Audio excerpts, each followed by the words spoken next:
If you look at this shot of Chuck, this is the look on his face when the doorbell rings and Javadi from Homeland shows up. And it's just before he takes Chuck out with that broken wine bottle. if, if you've ever seen Homeland, you know what I'm talking about. So that's my how Chuck can leave this season in a spectacular way is I want Javadi from Homeland to give him the broken wine bottle treatment. By the end of this episode, if you don't hate Chuck even more, I don't know what to tell you. Quick shout out. It's cool to see the Death and Co logo on the show today, and I believe that was Alex, the real Alex, that was dropping the cocktails off or stopped by. Death and Co is a company I invested in a few years ago. I flew out to Colorado to meet Dave before I made a decent sized investment. Great company, great cocktails, always a great experience. So super cool to see them on TV and Alex. Moving on. Oh man, it's one of these episodes that if the show's getting worse, I'm sorry. I've been trying. I've been trying so hard, and it just keeps getting worse.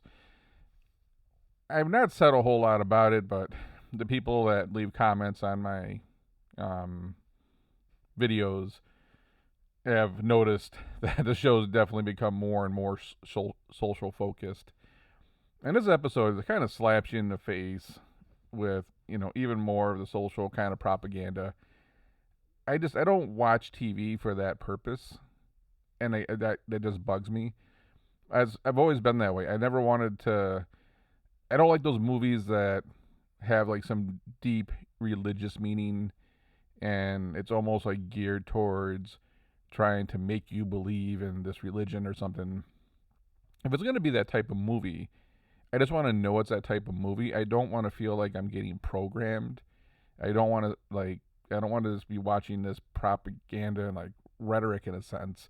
I want TV. It's entertainment. Like I don't want it's like we can't just have TV anymore that's TV or a movie. It's always got to have a little something extra with it. And that's this show. Season 6 with Chuck's Crusade on the billionaires. There's just so much more and more. I don't want to get beat in the face with it. It's like I turn the news on, I go out in the world, you get beat up with this stuff every day. It's just not why I'm watching TV. So unfortunately, it might be the first time that I'm really I'm hoping Bobby Axelrod came back for season 7, which I know is pipe dream at best. But maybe the first time I'm just really if it keeps going down this route, I just don't want to watch the show anymore.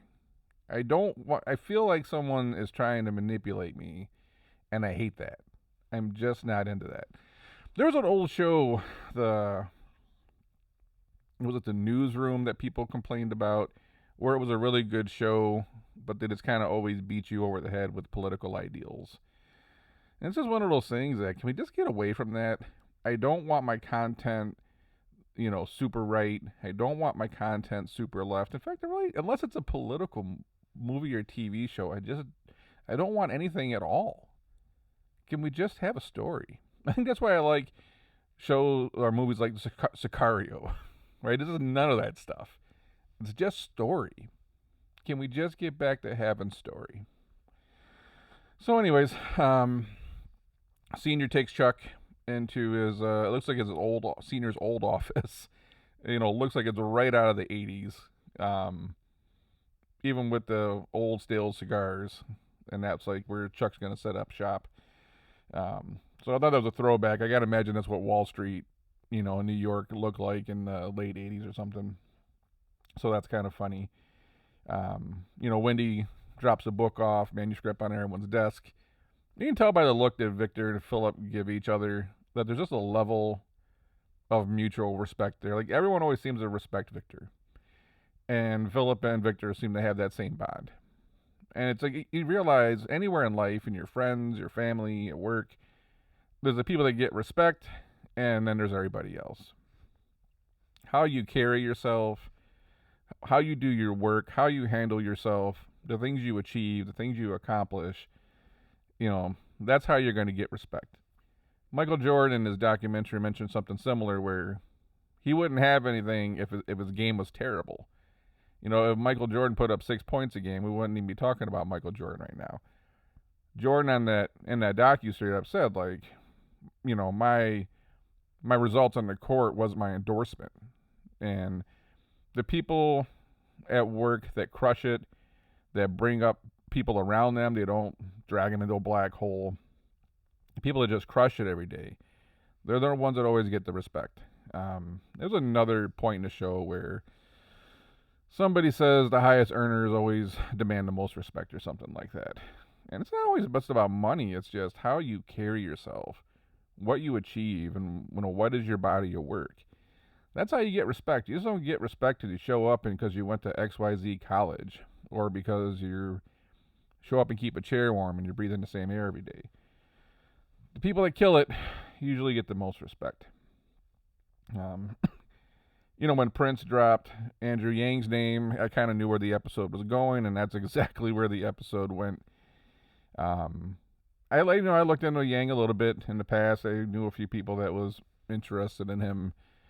Just for me personally, anytime any politician starts offering free anything is when I got to stop and look and say, well, what can you do other than just give out free stuff? Because then I start thinking that's buying votes. And I'm not saying that's what's going on. It's just, it's election year in Michigan, and all of a sudden we're getting rebate checks on our car insurance, but we still can't get our roads fixed. It's like the only thing we can do in politics is we can write laws and spend money. We never seem to find out, can we get rid of some laws? Can we spend less money? We got a spending problem. And I can't figure out where all the money goes. Now, how many governors have I had in Michigan said they were going to fix the road, and I'm still blowing out tires on these roads? I'm always suspect of the only thing that someone's bringing to the table is giving away free stuff. So I kind of figured that's where this was going to go with the Mike Prince story. What else do we have here? Wendy just going full snitch with the book. My world, not saying it's the right world, my old world where I grew up, snitches get stitches. But it's like, with Bobby being such a street guy, it seems like if Bobby was still here, this would have never went down. You wouldn't go snitch on your own people. You wouldn't open up, open the door to everyone's dirty laundry to the public. It's very, this is a bid to try to keep Wendy's plot alive. I wasn't feeling it. It's just grimy for the positions she's in to just go air out everyone's stuff to the public because she feels it has to be done. Like, who the hell are you? And when did you wake up and just feel like you were this arbiter of morality, and then it's your position to say what's right and wrong and air out everyone's business? These people get on such, and I know it's TV, but you see these people in real life where they get on such a high moral ground that they just think they're better than everybody else, and it will do great harm to you because they think that they're doing good. So I don't know. Wendy can go to hell. Get her off the show. I'm done with her too. She can get what was that old third base song? Gas Face. She can get the Gas Face. Old school New York song. What else we got? Okay, so they come out with Mike Money, which is why they dropped Yang. And Mike Money. How could this possibly fail? Let's call it Mike Money, you narcissist. So that's, the name in itself is hilarious. But again, going back to the Yang stuff, I grew up without much money, and if you listen to my channel, I talk about that a lot because it's going from, I'll never say I went from rags to riches because I never felt like I was in rags, but we were broke. My parents didn't graduate high school. I barely went to high school. I'm working 3 jobs as a teenager. And there's a whole side of my family that lived that way. And what I learned was people, when given the opportunity, if they can have $1 left over at the end of the month and not have to work, That is what they will choose. That is what I saw from a whole side of my family and the environment that I grew up in. And people don't care. They don't mind struggling as long as they don't have to do anything. They will get by with the absolute minimum if it means they don't have to work. So, if that's why I'm not a huge fan of at this moment of UBI.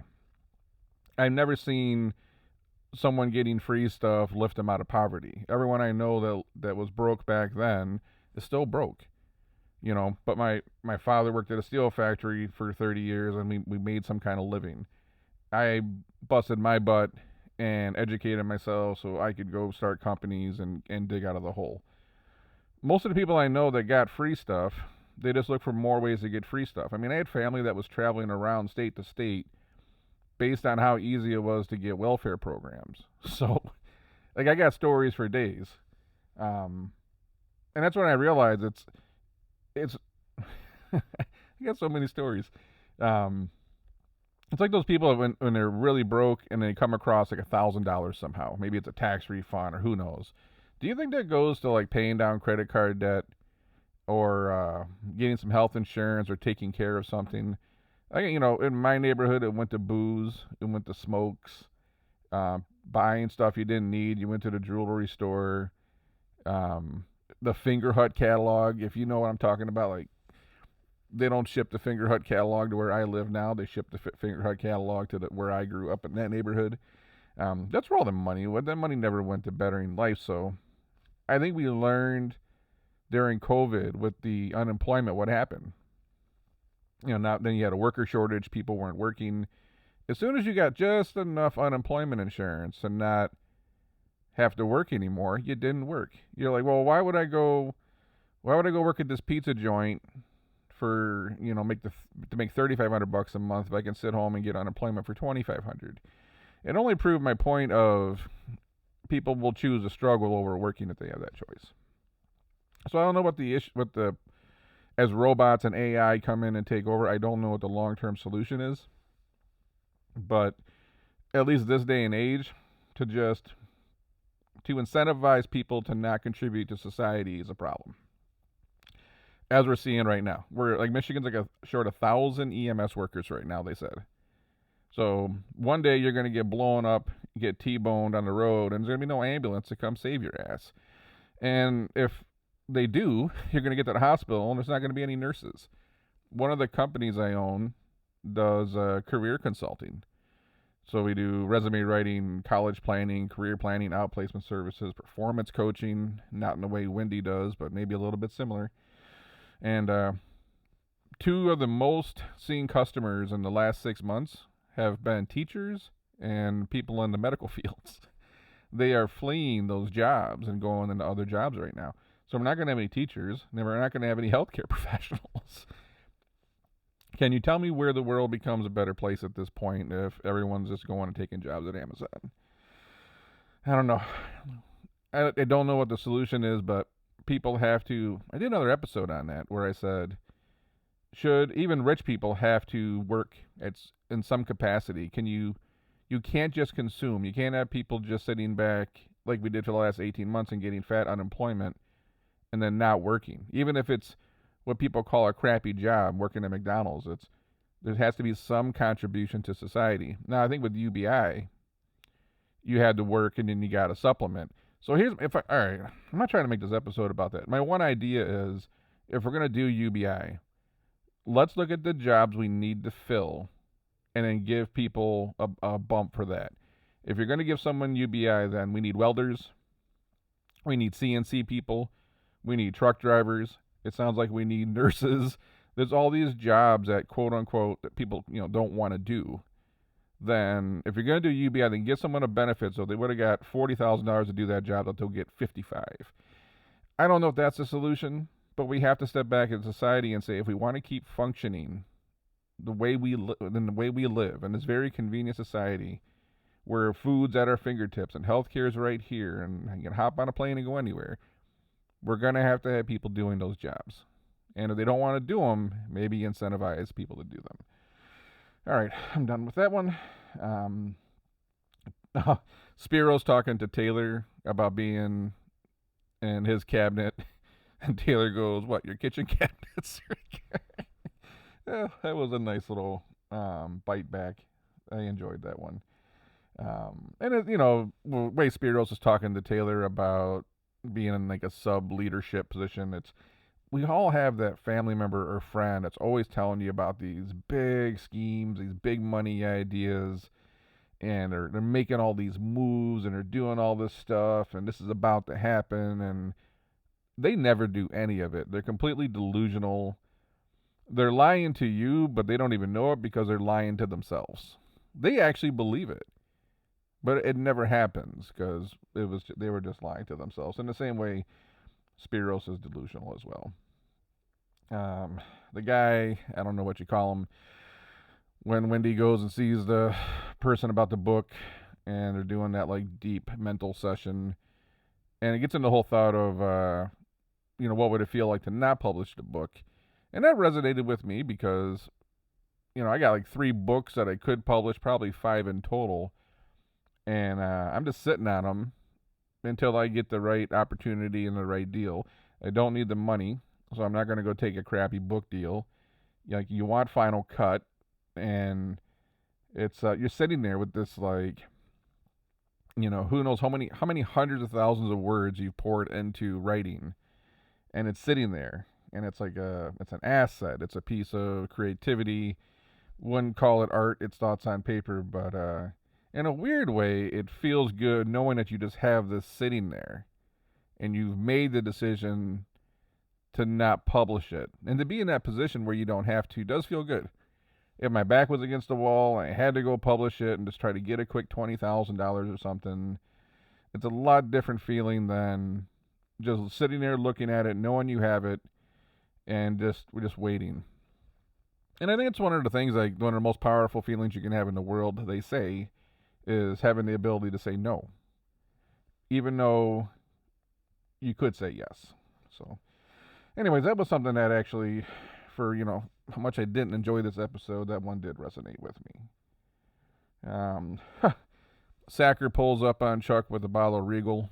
Come on, man! Like all the good bottles that we've seen on this show, and she shows up with, what does that even cost now? Like $30, 25, $30. So, I mean, you know that label when you see it. I mean, maybe do they make a fancier bottle? Maybe that's what I don't know. Maybe they have like $100 bottle now or something. I just thought that was kind of weak. But hey, I'm not saying I wouldn't drink it. Someone shows up with a bottle and we're gonna have a drink, I'm gonna drink it. But I just caught that one. The money billboard outside of Prince's residence. I just think this is stupid. It's New York.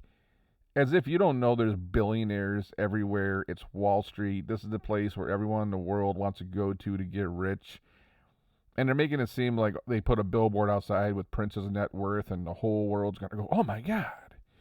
While we're sitting there looking at like Mark Zuckerberg, Elon Musk, Bezos, Gates, these people that are like got hundreds of billions of dollars. Mike Prince is chump change in reality. It's what the hell's $1 billion anymore? It sounds crazy, but when you got people with hundreds of billions of dollars, what's $1 billion? So I just thought that whole beginning of that plot line, Chuck's this mastermind chess player, and it's all going to start by putting a digital billboard out in front of Prince's joint. Yeah, this show's lost its way, I will tell you. Taylor's speech was pretty good when they're doing a little luncheon. Meritocracy type focus.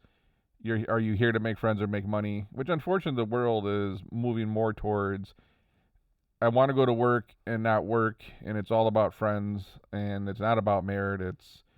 I just want to get paid. My buddy is in a Fortune 500 complains about this in his department. It's a huge department. But people just want to get paid massive amounts of money for literally no output, for just showing up and breathing air and keeping a chair warm. A lot of times because I went to XYZ college, and he's like, well, show me what you learned at XYZ college, because we got to make some money here, otherwise this whole giant company folds. We have to produce and create new products and do things, and it was a good line. It reminds me of like old school Boiler Room or Glenn Ross, even Old Wall Street, where it's like, you're at work to work. You're not here to make friends. You're here to make money so you can pay your bills and blah blah blah. So that was it's enjoyable to hear from Taylor as they sound a little more like Bobby Axelrod. Seems to be going that way more and more every day. Um, Wags had a nice shot at Sacker. Wags walks into Sacker's office, and she said something about um, prosecuting like the old Wags and Axe days was a hell of a lot easier than this. And Wags goes, "Well, let's talk about flops." So that was a quick shot. I don't know if how many people caught that one. I wasn't really fully paying attention, but I heard it, and I'm like, "Oh man, that was a good one." What else we got here?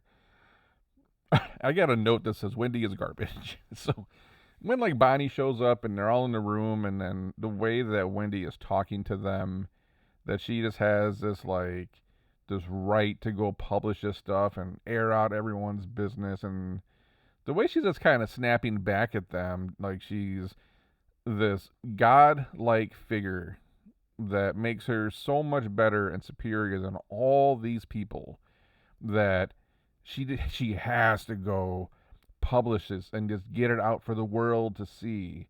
And she doesn't care what she does to all these people around her. And it's like she's at a point of delusional too, where these people just start breathing their own fumes and they're so full of just ego. I'm done with Wendy. I'm go. I know this is one of those things they just threw in as a plot line to fill space, but that whole scene just bugs me because there's people out there that feel like whatever they're doing is so much better for this world and Earth, and they don't care if they destroy you in the process. It's just that what makes you God in this sense, right? What allows you to be in that position to make that decision as you like look down upon everybody else? Yeah, and peace out, Wendy. Dave's another victim of Chuck's crusade. He, Chuck has his way of just making everyone see his vision, and does he not get old? Same storyline over and over again. Chuck will eventually convince you to go fight his war for him, and I thought Dave was going to stand up and then run the office the way they saw fit. Nope. Prince takes a meeting with the Chinese just to crap on him, which we later find out why. Philip and Taylor having a drink. Taylor mentions Boulevardier, which one of my favorite drinks, old school cocktail. Try it sometime. It's I don't know. There's like the martini people, and then there's like to me there's the Boulevardier people. Like, just try it. You won't be disappointed. Granted, right now I'm ready for like a margarita. Don Julio Neo, summertime, some sunshine, margarita or five. Oh, sounds good to me. Obviously, Prince ended up pimping Wags to just get that story. He's sold out Wags for that deal.